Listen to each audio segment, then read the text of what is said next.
Wisdom Warrior Mindset.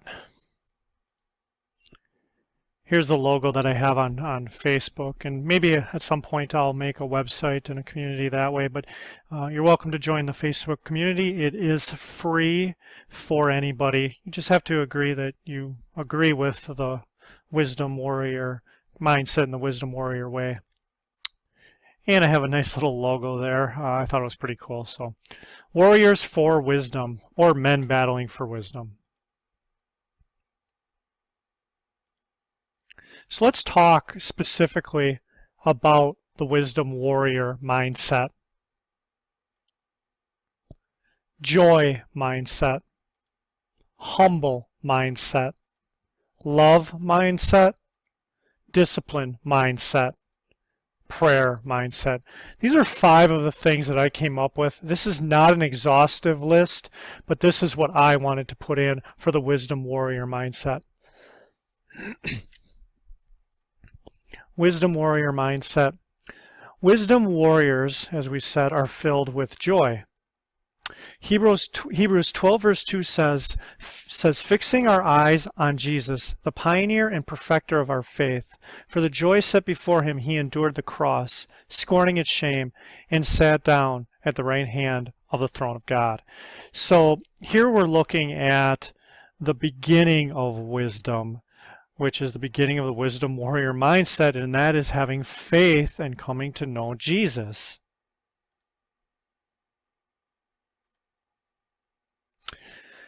Wisdom Warrior mindset.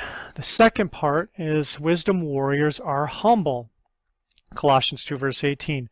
Do not let anyone who delights in false humility and the worship of angels disqualify you. Such a person also goes into a great deal about what they have seen. They are puffed up with idle notions by their unspiritual mind. That's why when people say that they've been to heaven and they talk about all this stuff and they talk about the angels and all these things, and they're not really humble about it and they're boastful, and then they write books, I question their reasoning. However, it's not for me to judge. God knows the heart and God knows the truth of what happened. So anyways, the point that I want to make is that wisdom warriors are humble, and it can't be a false humility. It has to be the real thing, and the real thing is only possible with faith and hope in Jesus Christ. So we don't need to be worshiping angels. We don't need to be worshiping saints. In my opinion, I think we need to worship Jesus and God, the triune God. If they go into great detail about what they have seen, they are puffed up with idle notions by their unspiritual mind. So the Lord himself is saying that they're unspiritual. They maybe have little faith or no faith at all. More of the humble mindset. Humble yourself before the Lord and he will lift you up. Humbleness can be challenging for us men. We want to be prideful and we want to do things our way and we want to be in charge and we want to be in control. However, we have to understand that it's God's will, that God gets to decide, and he died on the cross for us and he rose from the dead for us so that we could go to heaven. That's very humbling. And he also says he'll lift us up. Finally, all of you, 1 Peter 3 verse 8, finally, all of you be like-minded, be sympathetic, love one another, be compassionate and humble. And I believe here he's talking about other Christians, but I think it carries over to non-Christians as well. I think we have to be very, in my opinion, and my personality is we have to be very cautious with how we deal with, because they're always actually judging us for our behavior. So we have to be very careful about how we show love and compassion to them as well. So be compassionate and humble, sympathetic, be like-minded. And that's what the warrior mindset is all about, being like-minded in faith, hope, love, joy, peace, gentleness. We'll get into that in a little bit. Isaiah 13:11, I will punish the world for its evil, the wicked for their sins. I will put an end to the arrogance of the haughty and will humble the pride of the ruthless. You know, I have stories of people in business that have been somewhat ruthless, and I think that that is a a very negative thing. I am all for helping people, and I'm all for people making a lot of money as long as God is first, and as long as they're doing it in a humble way and not in the pride of the ruthless. And I think that God will judge those people accordingly because they don't have faith in Jesus in their heart. And if they have done something, a Christian, let's say they have done something wrong, the warrior mindset would be they would ask for forgiveness from the person, first ask for forgiveness from God and then from the person. And realizing that they did do wrong and they did sin, because we're all sinful human beings and we all do wrong. However, it's the faith that's in our hearts, the hope, the love for Jesus that will forgive us our sins and will help us to be the best that we absolutely can be. Next is the love mindset. I picked love because love covers so many different things. So let's look at Matthew 5, verse 44.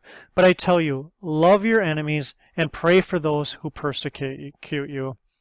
This is very challenging. It's easy to pray for other Christians, but we have to remember that we want to love and pray for those that are not Christian as well, and even those that persecute you, for they do not know what they're doing. And persecution can be small things or big things. So just remember to pray for them.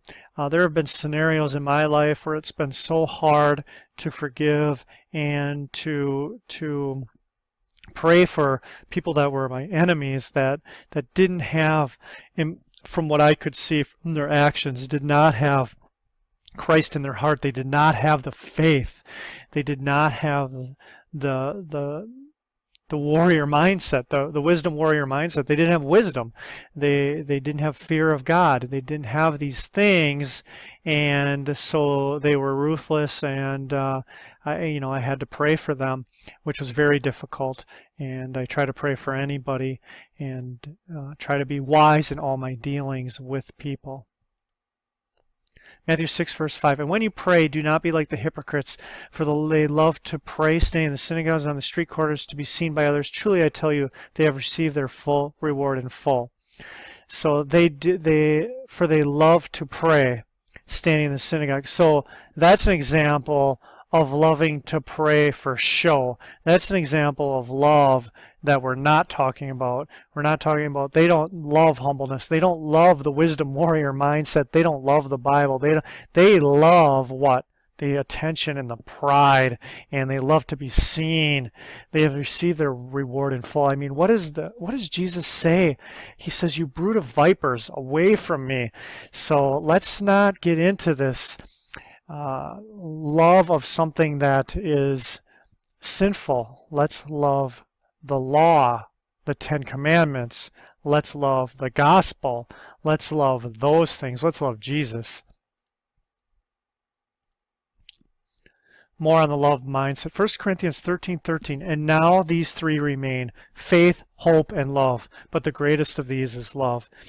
I used to not really like country music.